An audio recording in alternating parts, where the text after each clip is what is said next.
Friends, మీకు ఈ video నచ్చినట్లయితే లైక్ చేయండి, సబ్స్క్రైబ్ చేయండి.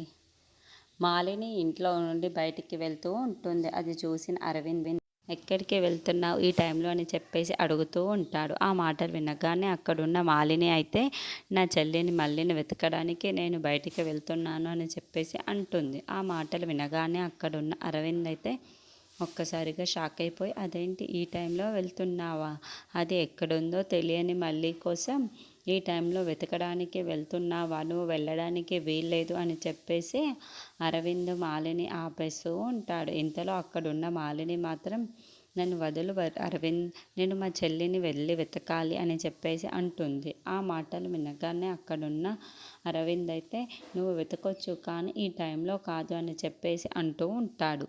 ఇంతలో అక్కడున్న మాలిని మాత్రం, ఒక తండ్రి తన కూతురి కోసం పోరాటం చేస్తున్నాడని చెప్పావు కదా, నా చెల్లి కోసం నేను పోరాటం చేస్తున్నాను, నా చెల్లి ఎక్కడుందో నేను ఎలాగైనా కనిపెట్టాలి అని చెప్పేసి అంటూ ఉంటుంది.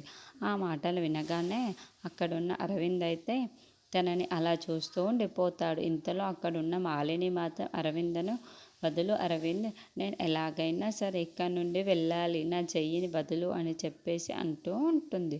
ఆ మాటలు వినగానే అక్కడున్న అరవింద్ అయితే, ఇప్పుడు కాదు మాలిని, తర్వాత చూసుకొని మనం ఇద్దరం వెళ్దాం అని చెప్పేసి అంటూ ఉంటాడు.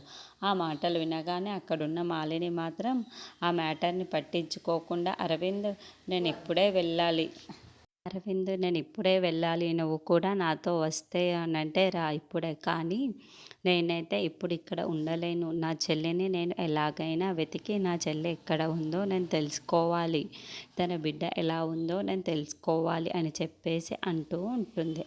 ఆ మాటలు వినగానే అక్కడున్న అరవింద్ అయితే సరే పద మనం ఇద్దరం కూడా వెళ్ళి వెతుకుదాం అని చెప్పేసి వెతుకుతూ అంటారు.